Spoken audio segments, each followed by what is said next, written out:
أعوذ بالله من الشيطان الرجيم بسم الله الرحمن الرحيم للرجال نصيب مما ترك الوالدان والأقربون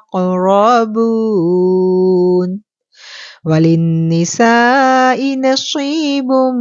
مما ترك الوالدان والأقربون مما قل منه أو كثر نصيبا مفروضا۔ ماں باپ اور عزیز و اقارب کے ترکہ میں مردوں کا حصہ بھی ہے اور عورتوں کا بھی۔ جو ماں باپ اور عزیز و اقارب چھوڑ مریں، خواہ وہ مال کم ہو یا زیادہ، اس میں حصہ مقرر کیا ہوا ہے۔ صدق اللہ العظیم۔ اللہم صل علی سیدنا و مولانا محمد وعلی آلہ وصحابہ وبارک وسلم۔ الحمدللہ۔ سورۃ النساء کی آیت نمبر 7 آپ کے سامنے تلاوت کی گئی، اور اس دعا کے ساتھ ہم اپنے آج کے درس قرآن کا آغاز کریں گے کہ اے اللہ ہمارے سینوں کو دین اسلام کے لیے، قرآن کے لیے کھول دے۔ ایک مرتبہ ہمارے دلوں کو قرآن کا شغف، قرآن کی محبت، دین اسلام کی اطاعت اور فرما برداری اور اپنے مسلمان ہونے پر دلی راحت کا جو جذبہ تو نے ہمیں عطا کیا ہے، یہ دے دینے کے بعد دوبارہ ہمارے دلوں کو کجی اور گمراہی کی جانب مت موڑنا، دین اسلام پر زندہ رکھنا اور ایمان کی بہترین حالت میں واپس بلانا۔ آمین ثم آمین۔ رب اشرح لی صدری ویسر لی امری واحلل عقدۃ من لسانی یفقہوا قولی۔ رب زدنی علما، رب زدنی علما، رب زدنی علما۔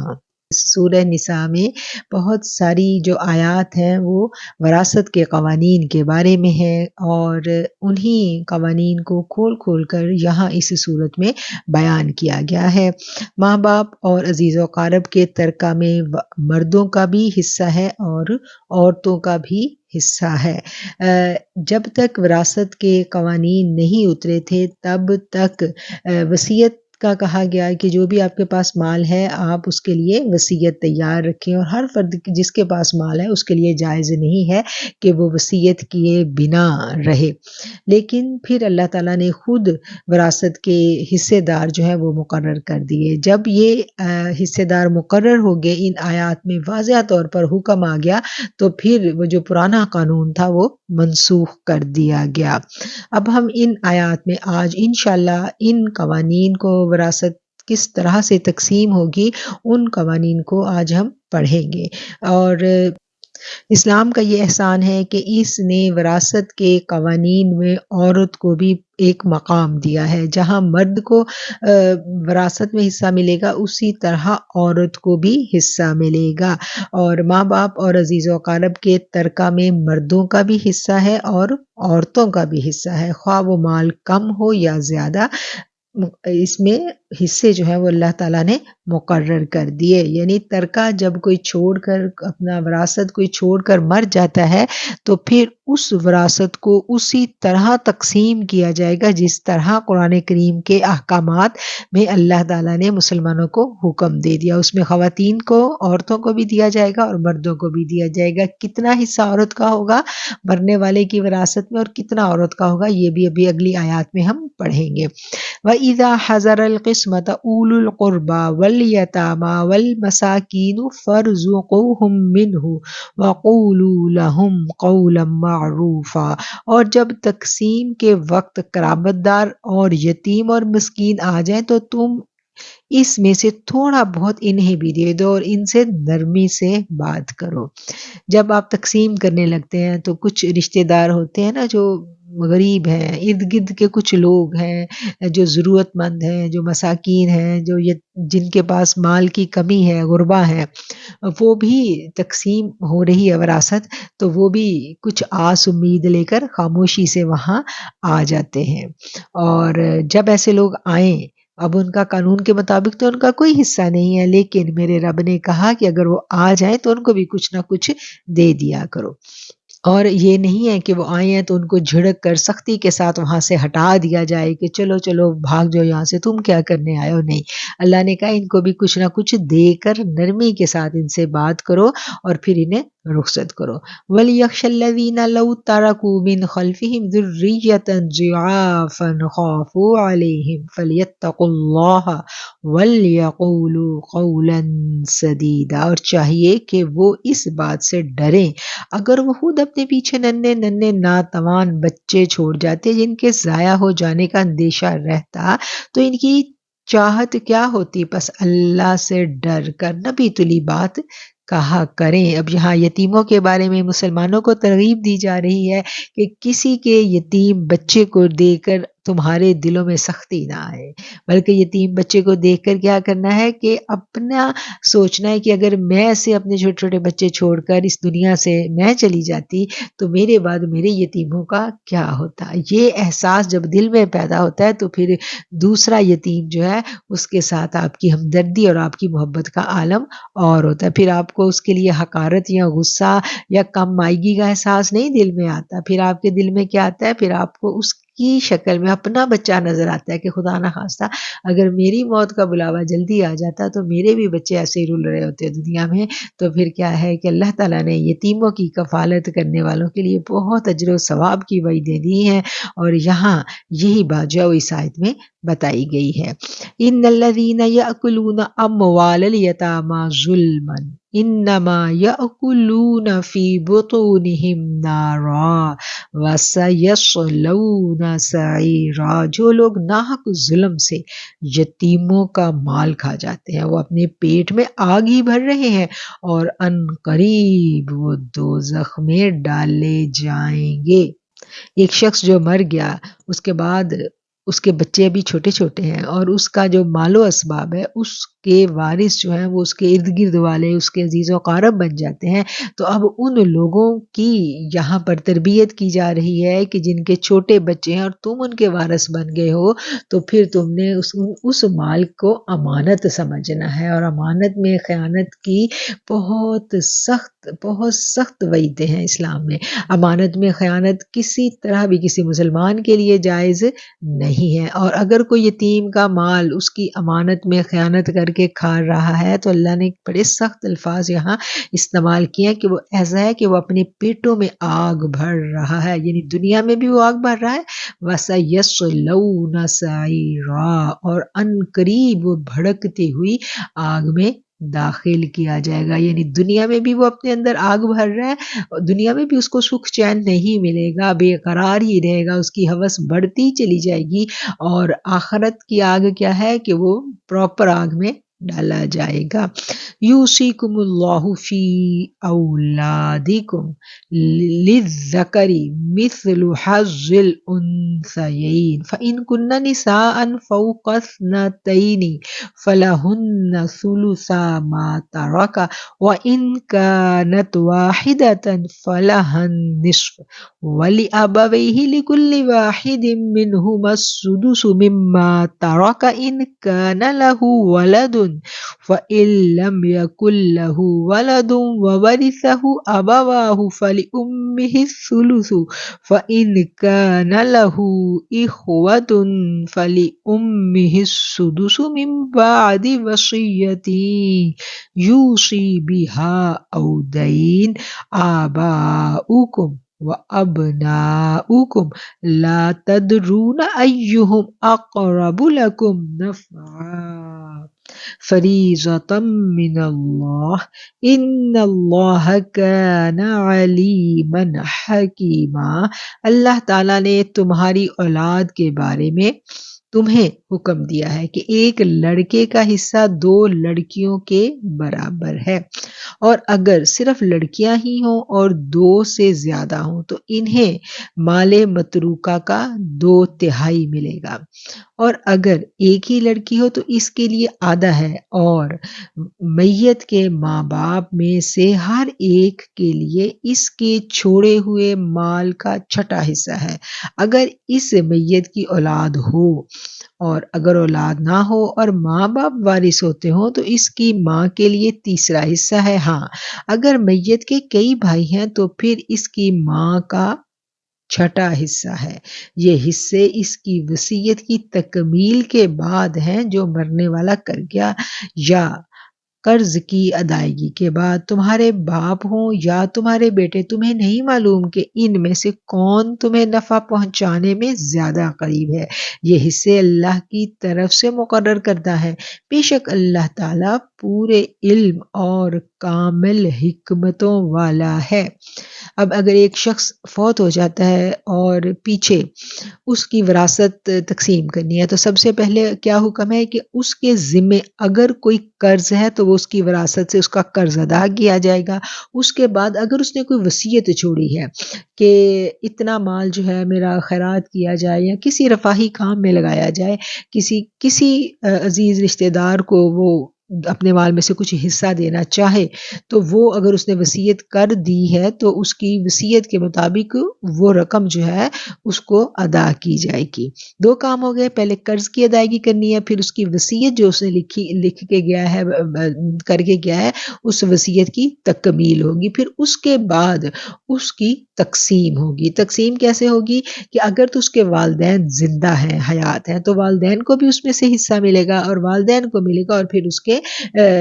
بچوں کو ملے گا، بیوی کو ملے گا۔ اور اگر اس کے والدین حیات نہیں ہے تو پھر کیا ہے کہ پھر اس کے بیوی بچوں میں وہ تقسیم ہوگا، اور اگر اس کے بچے بیوی نہیں ہیں تو پھر اس کے مال جو ہے وہ اس کے بہن بھائیوں میں تقسیم ہوگا۔ اور اس کے بہن بھائیوں میں کس طرح سے تقسیم ہوگا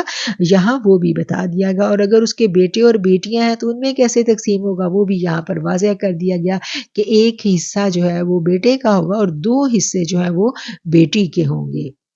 وَلَكُمْ نِصْفُ مَا تَرَكَ أَزْوَاجُكُمْ إِن لَّمْ يَكُن لَّهُنَّ وَلَدٌ فَإِن كَانَ لَهُنَّ وَلَدٌ فَلَكُمُ الرُّبُعُ مِمَّا تَرَكْنَ مِن بَعْدِ وَصِيَّةٍ يُوصِينَ بِهَا أَوْ دَيْنٍ وَلَهُنَّ الرُّبُعُ مِمَّا تَرَكْتُمْ إِن لَّمْ يَكُن لَّكُمْ وَلَدٌ فَإِن كَانَ لَكُمْ وَلَدٌ فَلَهُنَّ الثُّمُنُ مِمَّا تَرَكْتُم مِّن بَعْدِ وَصِيَّةٍ تُوصُونَ بِهَا أَوْ دَيْنٍ وَإِن كَانَ رَجُلٌ يُورَثُ كَلَالَةً أَوِ امْرَأَةٌ وَلَهُ أَخٌ أَوْ أُخْتٌ فَلِكُلِّ وَاحِدٍ مِّنْهُمَا السُّدُسُ فَإِن كَانُوا أَكْثَرَ مِن ذَلِكَ فَهُمْ شُرَكَاءُ فِي الثُّلُثِ مِن بَعْدِ وَصِيَّةٍ يُوصَىٰ بِهَا أَوْ دَيْنٍ غَيْرَ مُضَارٍّ وَصِيَّةً مِّنَ اللَّهِ وَاللَّهُ عَلِيمٌ حَلِيمٌ۔ تمہاری بیویاں جو کچھ چھوڑ کر مریں اور ان کی اولاد نہ ہو تو آدھو آدھ تمہارا ہے، اور اگر ان کی اولاد ہو تو ان کے چھوڑے ہوئے مال میں سے تمہارے لیے 1/4 حصہ ہے، اور وصیت کی ادائیگی کے بعد جو وہ کر گئی ہیں یا قرض کے بعد جو ترکہ تم چھوڑ جاؤ اس میں ان کے لیے 1/4 ہے۔ اگر تمہاری اولاد نہ ہو اور اگر تمہاری اولاد ہو تو پھر انہیں تمہارے ترکے کا 8واں حصہ ملے گا۔ اس وصیت کے بعد جو تم کر گئے اور قرض کی ادائیگی کے بعد اور جن کی میراث لی جاتی ہے وہ مرد یا عورت کلالہ ہوں، یعنی اس کا باپ بیٹا نہ ہو اور اس کا ایک بھائی یا ایک بہن ہو تو ان دونوں میں سے ہر ایک کا 6واں حصہ ہے۔ اس سے زیادہ ہو تو 1/3 میں سب شریک ہیں۔ اس وصیت کے بعد جو کی جائے اور قرض کی ادائیگی کے بعد، جب کہ اوروں کا نقصان نہ کیا گیا ہو، یہ مقرر کیا ہوا ہے اللہ تعالیٰ کی طرف سے، اور اللہ تعالیٰ دانا ہے اور بردبار ہے۔ یہاں اس آیت میں ایک نیا لفظ آپ نے سنا ہوگا، کلالہ۔ کلالہ کیا ہے؟ کلالہ اس مرد یا عورت کو کہا جاتا ہے جس کی نہ اولاد ہو اور نہ ہی اس کے والدین ہو، تو اس کی وراثت کیسے تقسیم ہونی ہے وہ بھی یہاں پر بتا دیا گیا۔ اور ہم دیکھتے ہیں کہ جہاں جہاں وراثت کی تقسیم کا اللہ تعالیٰ ذکر کرتے ہیں، وہاں ساتھ ساتھ یہ بھی حکم آتا ہے کہ سب سے پہلے جو اس میت کے اوپر قرض ہے اس کو ادا کیا جائے گا۔ قرض کی ادائیگی کے بعد، اور جو وصیت اس نے کی ہوئی ہے اس کی وصیت کو پورا کرنے کے بعد پھر جو مال بچے گا وہ اس ترتیب کے ساتھ جو یہاں قرآن نے بیان کر دی، اس ترتیب کے ساتھ پھر وہ اس کے ورثہ میں تقسیم ہوگا۔ قرآن کریم میں ہم دیکھتے ہیں کہ یہاں اس آیت میں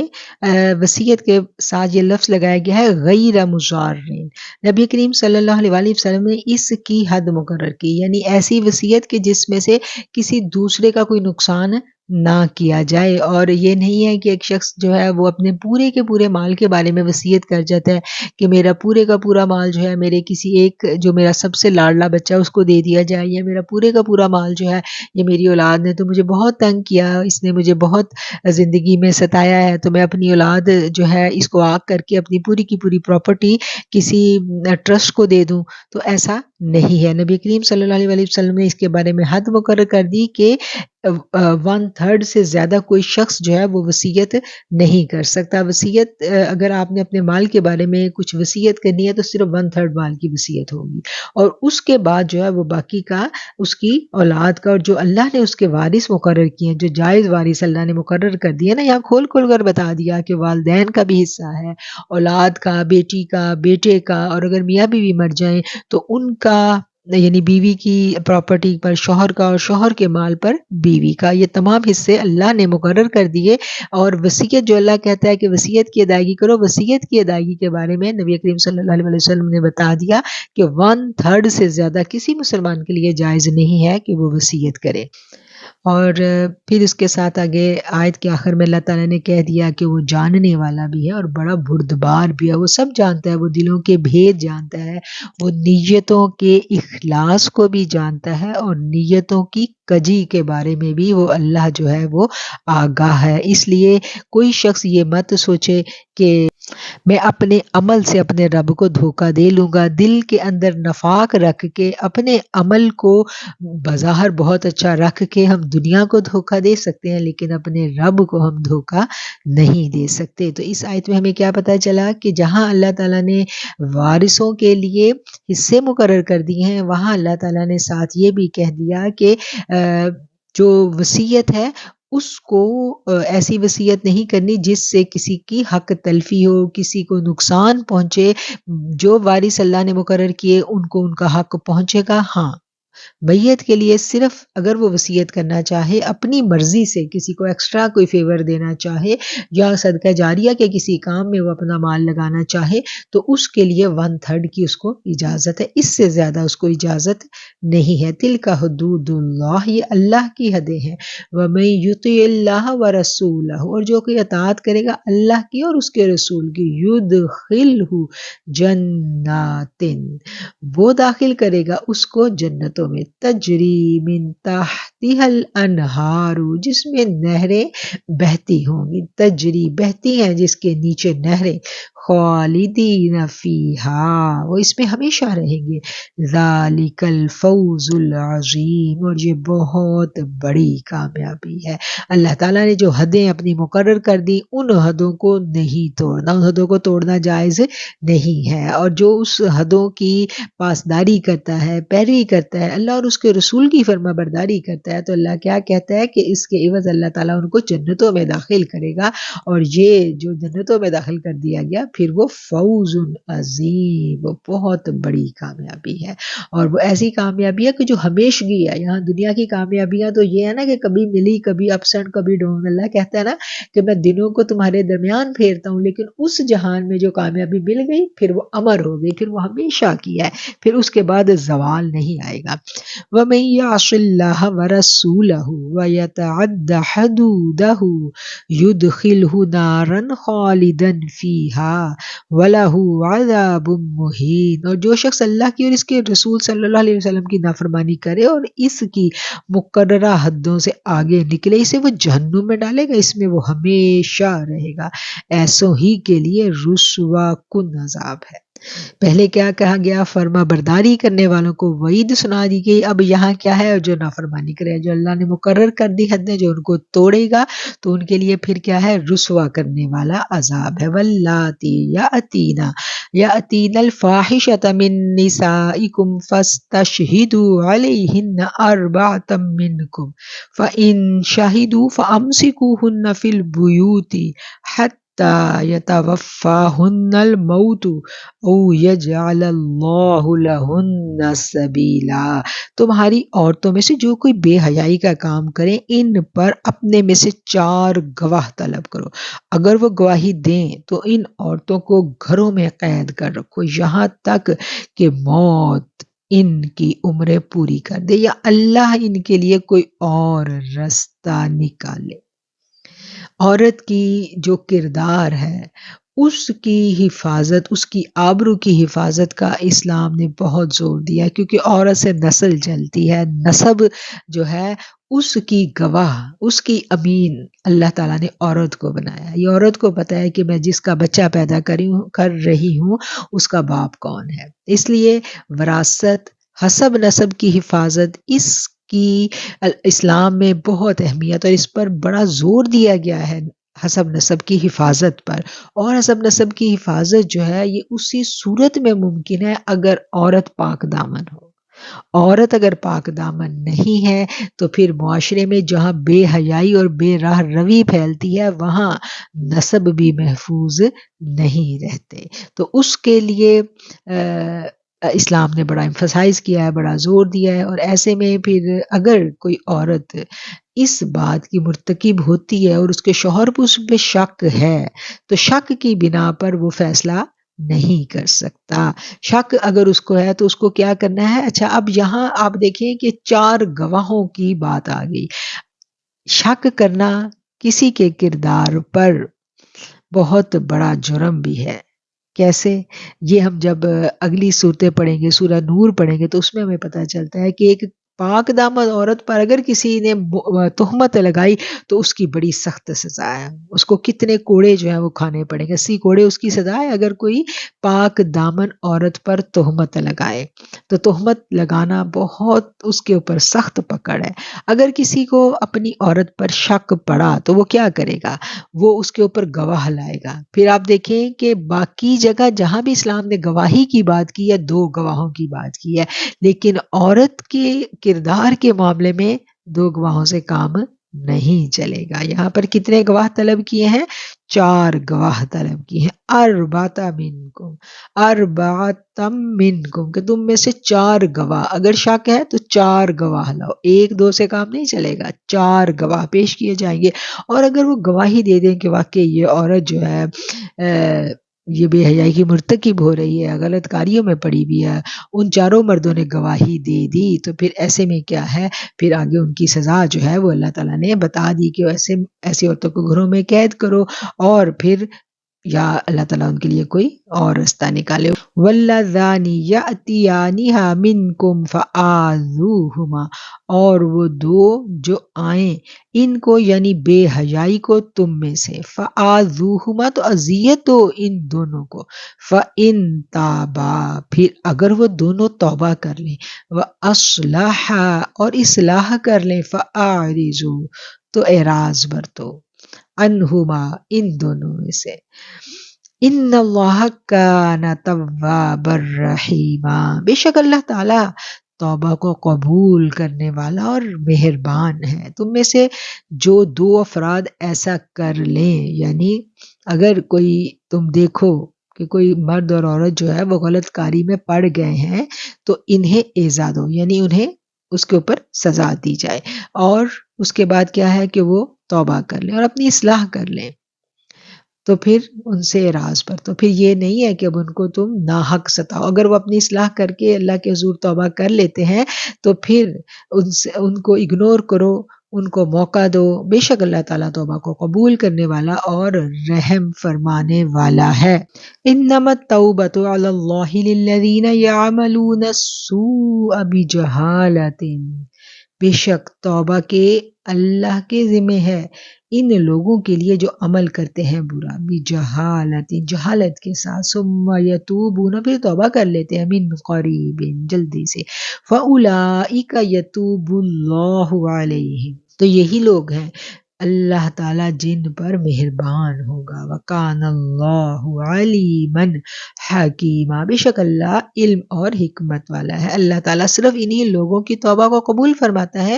جو نادانی کی وجہ سے کوئی برائی کر گزرے پھر جلدی سے باز آ جائے اور توبہ کر لیں، تو اللہ تعالیٰ ان کی توبہ قبول فرماتا ہے۔ اللہ تعالیٰ بڑے علم اور حکمت والا ہے۔ یعنی اگر ایک یہاں پر ایک بڑا باریک نقطہ ہے جسے ہم نے سمجھنا ہے، توبہ جو ہے مسلمان کے لیے، جیسے ابھی پیچھے ہم نے پڑھا کہ اگر کوئی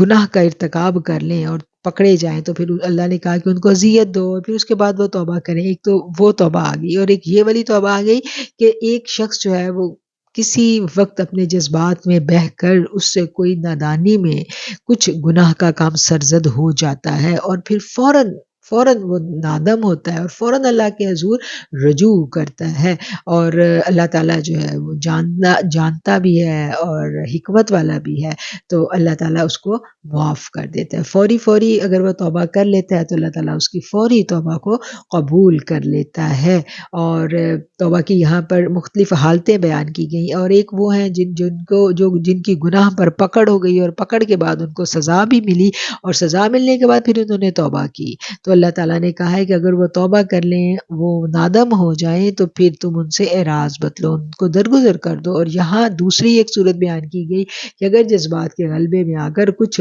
غلط ہو جائے تو فوری طور پر تم اللہ کے حضور رجوع کرو، توبہ کرو، اور اللہ تعالیٰ توبہ کو قبول کرنے والا ہے، حکمت والا ہے، مہربان ہے۔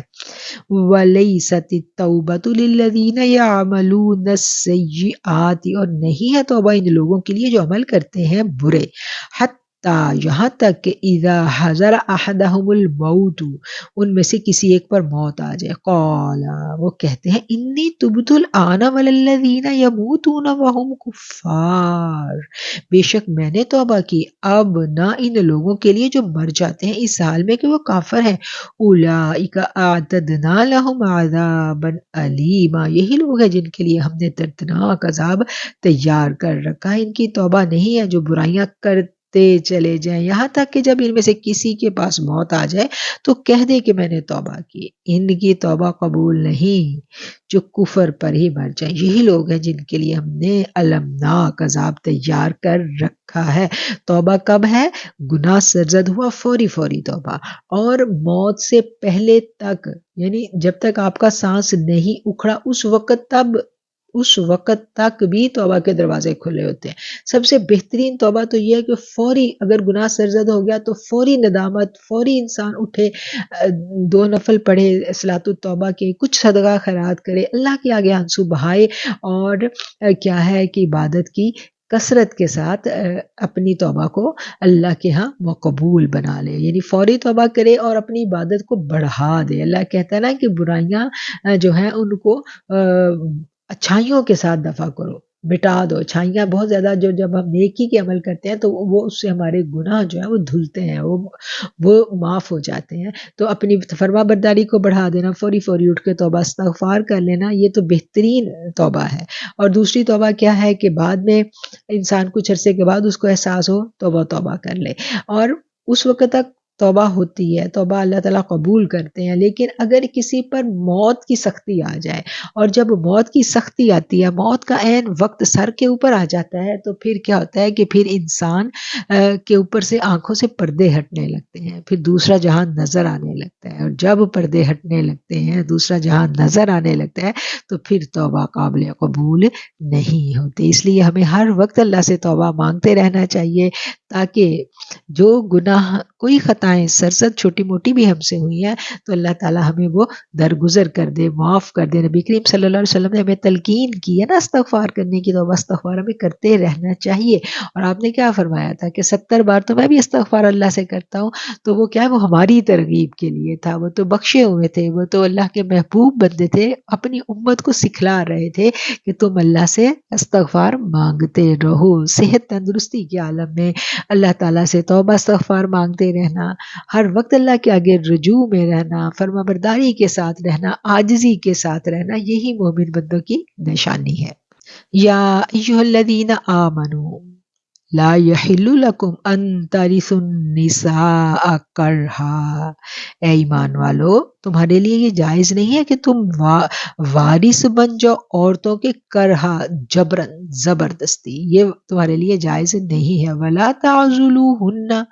اور نہ ہی تمہارے لیے یہ جائز ہے کہ تم ان کو مجبوراً روکو، لتذہبوا، تاکہ تم لے جاؤ، ببعض ما آتیتموہن،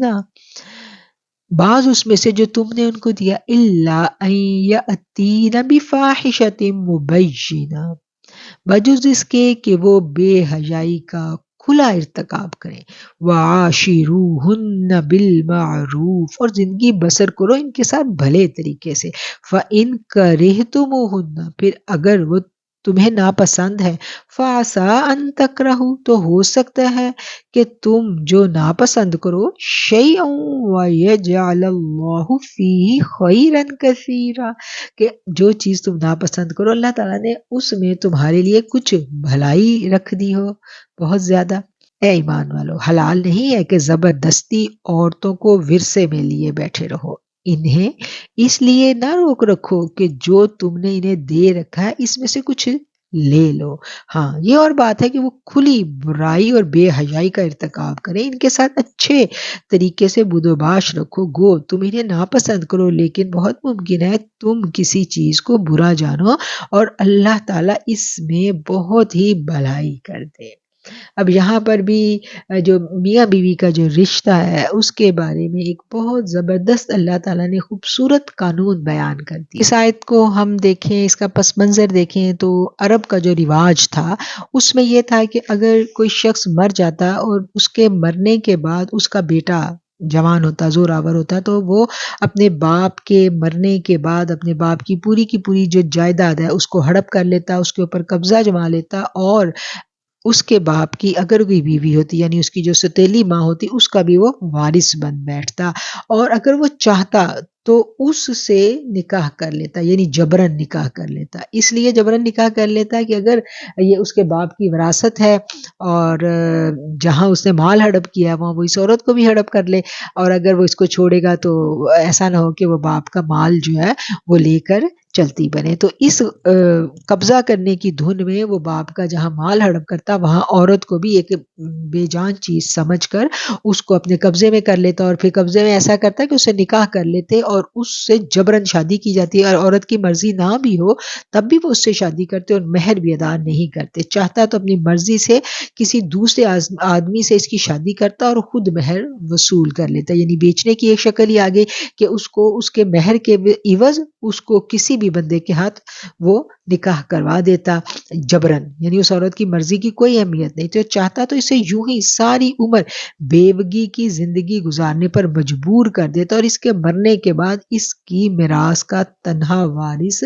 بن بیٹھتا۔ یہ عربوں کے ہاں یہ رواج تھا، اور یہ جو ظالمانہ رسم تھی یہ نہ صرف عرب بلکہ یونان اور روم میں بھی رائج تھی، اور ایسے میں قرآن کریم نے اس چیز کی سختی سے جو ہے اس چیز کی ممانعت کر دی۔ اللہ نے کہا کہ ایسا تم نے نہیں کرنا۔ ایک تو یہ قانون آ گیا کہ باپ کے مرنے کے بعد اس کی بیوہ سے نکاح جائز نہیں ہے. یہ اسلام نے اس کی ممانعت کر دی. اور دوسرا اللہ نے کہا کہ زبردستی تم نے ان کو روکنا بھی نہیں ہے. ان کا حصہ اللہ نے مقرر کر دیا کہ اگر شوہر فوت ہو جاتا ہے تو اس کی جتنی بھی بیویاں ہیں ان سب کا اس کے مال میں کتنا حصہ ہے وہ اللہ نے مقرر کر دیا، اور وہ حصہ اس کو دے دلا کے اب اس کے بچوں، اس کے جو ستیلے بیٹے ہیں ان کے لیے جائز نہیں ہے کہ وہ اس کو وراثت سے محروم کریں یا اس کو زبردستی روکیں یا زبردستی اس کا نکاح کریں. عورت کو ایک آزادانہ حق جو ہے وہ اسلام نے یہاں پر دے دیا. اب آگے آتا ہے یاتینا بفاحشۃ مبینہ، بجوز اس صورت کے کہ وہ ارتکاب کریں کھلی بدکاری. اب بفاحشۃ مبینہ اس لفظ کو ہم سمجھیں گے، اس لفظ سے مراد اکثر مفسرین نے زنا لیا ہے، لیکن حضرت ابن عباس اور ابن مسعود رضی اللہ تعالیٰ عنہ نے اس سے مراد بغض اور نافرمانی بھی لیا ہے. انہوں نے یہ کہا ہے کہ اگر عورت کی طرف سے ایسی بات رونما ہو جس کے باعث ازدواجی زندگی تلخ ہو جائے تو پھر مرد کو اجازت ہے کہ جو مہر اس نے بیوی کو دیا ہے وہ اس سے لے کر اسے طلاق دے دے. یعنی اگر وہ غلط کاموں میں عورت پڑ گئی ہے، خدا نخواستہ فاحشۃ مبینہ، اس کی دو تفاسیر ہمیں ملتی ہیں. ایک تو یہ ہے کہ وہ زنا کا ارتکاب کرتی ہے، بے حیائی کھلے عام کرتی پھرتی ہے، یا وہ بغض اور نافرمانی، ان دونوں چیزوں میں وہ اپنے شوہر کو جو ہے وہ تنگ کرتی ہے. تو ان دونوں صورتوں میں نہ وہ شوہر کی فرما برداری میں ہے اور نہ ہی وہ شوہر کی عصمت کی حفاظت کرنے والی ہے. تو ایسے میں پھر شوہر کے لیے جائز ہے کہ وہ اس سے اپنا مال واپس لے اور اس کو وہ طلاق دے دے. تو اس صورت میں اجازت ہے کہ جو مہر اس نے بیوی کو دیا ہے وہ اس سے لے کر اس کو طلاق دے دے. اور اس کے بعد پھر آگے آ گیا وَعَاشِرُهُنَّ بِالْمَعْرُوفِ، اور اپنی بیویوں کے ساتھ اچھے طریقے سے زندگی گزارو. اور اگر کچھ باتیں، کچھ عادتیں تمہیں ان کی ناپسند ہیں تو ہو سکتا ہے کہ ان میں کچھ اچھی عادتیں بھی ہوں اور اللہ تعالیٰ نے تمہارے لیے ان میں کچھ بہتری کا پہلو رکھا ہو. پہلے ذکر فرما دیا کیا کہ اگر عورت کی غلطی اور کوتاہی کی وجہ سے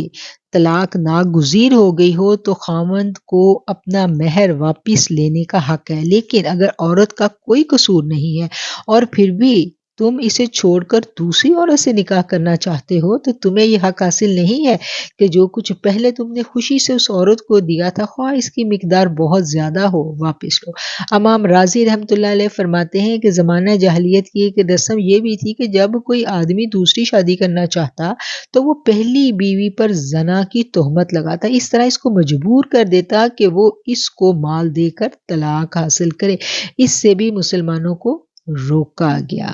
اور مسلمان کو روک دیا گیا، مسلمان کو بتا دیا گیا کہ یہ صورتیں ہیں، ان صورتوں میں تم اس کو طلاق دو گے اور اسے اپنا مال واپس لو گے، اور اس صورتوں کے علاوہ اگر تم طلاق دیتے ہو ایسا نہیں ہے، وہ پاک دامن ہیں اور وہ اللہ اور اس کے رسول کی جو مقرر کردہ حدیں ہیں ان کی پاسداری کرنے والی عورت ہے، اور تم اس کو طلاق دیتے ہو تو پھر جو تم اس کو دے چکے ہو، جو تحفے، تحائف، جائیداد، مال، سونا، زیور، پھر تمہارے لیے جائز نہیں ہے کہ تم اس سے واپس لو، خواہ وہ جتنا بھی مالو بتاؤ، پھر واپس لینے کا حق تمہیں نہیں ہے. کس صورت میں ہے وہ بھی بتا دیا گیا اور کس صورت میں نہیں ہے وہ بھی یہاں پر کھول کھول کر بیان کر دیا گیا. فَإِن كَرِهْتُمُوهُنَّ فَعَسَىٰ أَن تَكْرَهُوا شَيْئًا، پھر اگر تم ناپسند کرو انہیں تو صبر کرو، شاید تم ناپسند کرو کسی چیز کو، رکھ دی ہو اللہ نے اس میں تمہارے لیے خیر کثیر. ایک چیز جو بظاہر ہمیں جس سے کراہت محسوس ہوتی ہے، ہمیں لگ رہا ہوتا ہے کہ یہ ہمارے لیے اچھی نہیں ہے، اللہ کہہ رہا ہے کہ ہو سکتا ہے کہ جسے تم اپنے دل سے پسند نہیں کر رہے، اللہ تعالیٰ نے اس میں تمہارے لیے کوئی بھلائی رکھ دی ہو، تو اس وجہ سے تم اچھے طریقے سے اپنے ازواج کے ساتھ گزر بسر کرو، اچھے طریقے سے تم ان کے ساتھ زندگی گزارو. اب یہاں اس آیت سے ہمیں یہ سبق بھی ملتا ہے، یہ بھی ہمیں سمجھ لینا چاہیے کہ کوئی بھی انسان جو ہے وہ دنیا میں پرفیکٹ نہیں ہے. ایک میاں بیوی ہیں، ان کو ایک دوسرے کی بہت ساری عادتیں پسند ہوتی ہیں اور بہت ساری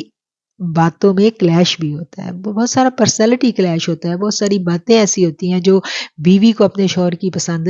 نہیں ہوتی، لیکن اس میں دین ایمان بہت اچھا ہے اور وہ اللہ کا نیک بندہ ہے، تو پھر کیا ہے کہ پھر اس کے اوپر ہمیں کمپرومائز کرنے کی یہاں ترغیب دی جا رہی ہے۔ کیسے کہ اگر وہ اللہ کے حکموں کی پاسداری کرنے والا نیک زوج ہے تو اس کے باوجود کچھ باتیں ہمیں پسند نہیں ہیں، تو اللہ نے کیا کہا کہ ہو سکتا ہے کہ اس میں بڑی خیر ہو، اس چیز کو برداشت کرنا، اس چیز پر صبر کر کے اس رشتے کو ایمانداری کے ساتھ نبھانا، اللہ پر بھروسہ کر کے کہ اللہ تو نے اس کو میرے نصیب میں لکھا ہے اور اس میں یہ باتیں مجھے نہیں پسند اور میں صبر کر کے پھر بھی تیرے لیے اس کو کر رہی ہوں کہ تو نے کہا ہے کہ ہو سکتا ہے کہ یہ جو ہے اس میں کوئی خیر ہو تمہارے لیے، اس صبر میں بڑا اجر ہے، کتنا زیادہ اجر ہے صبر کرنے میں، ایک دوسرے کو برداشت کرنے میں۔ تو اس آیت کو جب جب ہمیں میاں بیوی کو ایک دوسرے سے کسی بارے میں اختلاف ہو، غصہ آئے، دل میں تنگی آئے، تو ہمیں اس آیت کو یاد کر لینا چاہیے کہ ہمیں نہیں پتا کہ یہ بعض اوقات شیطان ہمارے دل میں ڈال دیتا ہے نا اپنے زواج کے بارے میں کہ یہ ایسی عادت ہے میرے زوج کی کہ یہ میرے لیے ناقابل برداشت ہے۔ تو اللہ نے کیا کہا کہ ہو سکتا ہے کہ اگر ایک عادت ہمیں پسند نہیں ہے تو اس کے بدلے اللہ نے کتنی خیر ہمارے لیے رکھی ہے، اس لیے برداشت اور صبر کے ساتھ جو ہے وہ زندگی گزارنا، اس میں بہت خیر و برکت ہوتی ہے۔ اور برداشت اور صبر کن کن معاملوں میں ہمیں کرنا چاہیے، کس حد تک کرنا چاہیے، یہ بھی ہمیں پتہ چل جاتا ہے جب جب ہم قرآن کو پڑھتے چلے جاتے ہیں۔ یہ نہیں ہے کہ اگر ہر طرح سے ہر رستہ بند کر دیا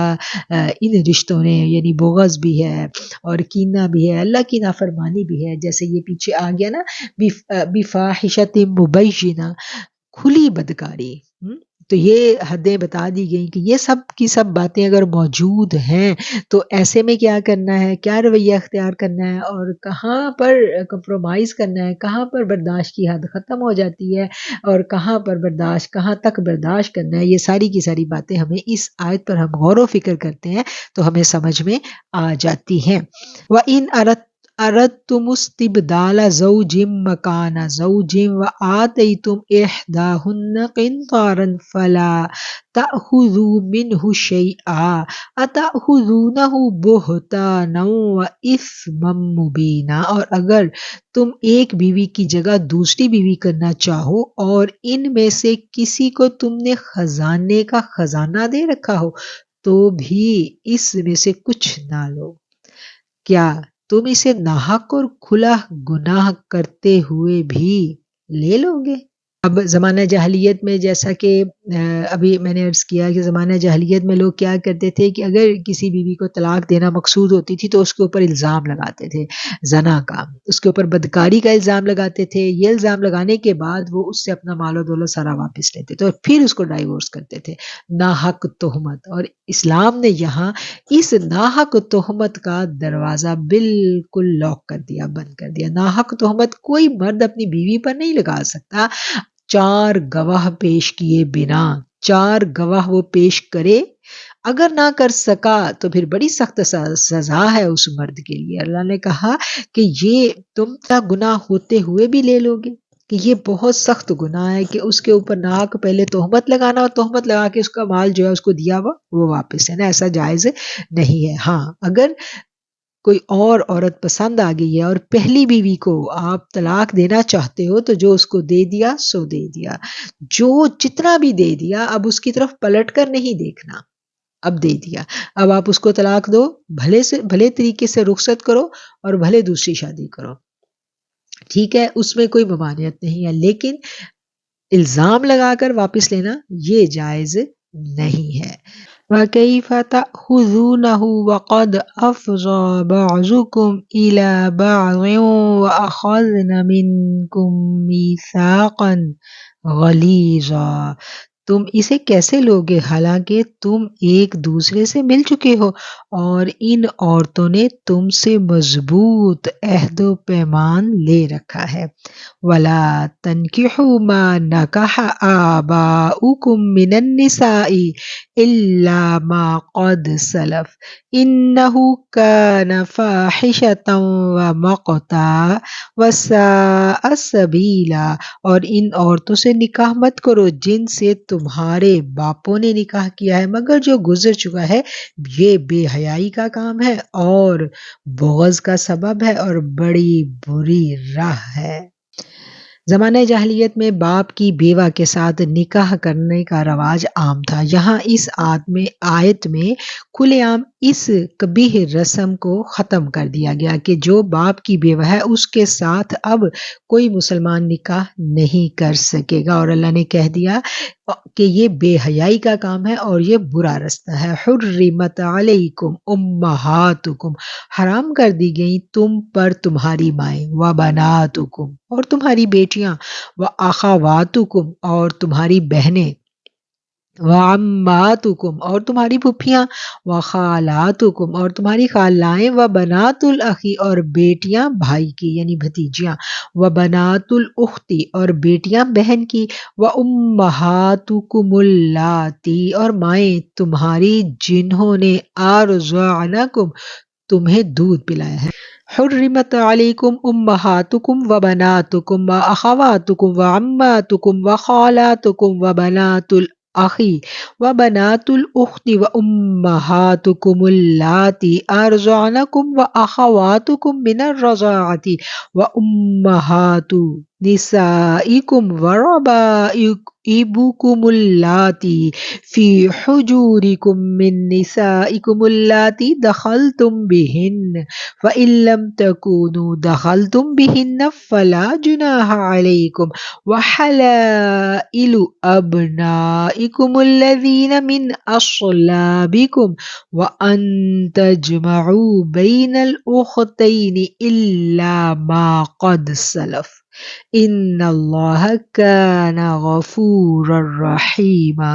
حرام کر دی گئی تم پر تمہاری مائیں، تمہاری لڑکیاں، تمہاری بہنیں، تمہاری پھوپھیاں اور تمہاری خالائیں، اور بھائی کی بیٹیاں اور بہن کی بیٹیاں، اور تمہاری وہ مائیں جنہوں نے تمہیں دودھ پلایا ہو، اور تمہاری دودھ شریک بہنیں، اور تمہاری ساس، اور تمہاری وہ پرورش کردہ بیٹیاں جو تمہاری گودوں میں ہیں، تمہاری ان عورتوں سے جن سے تم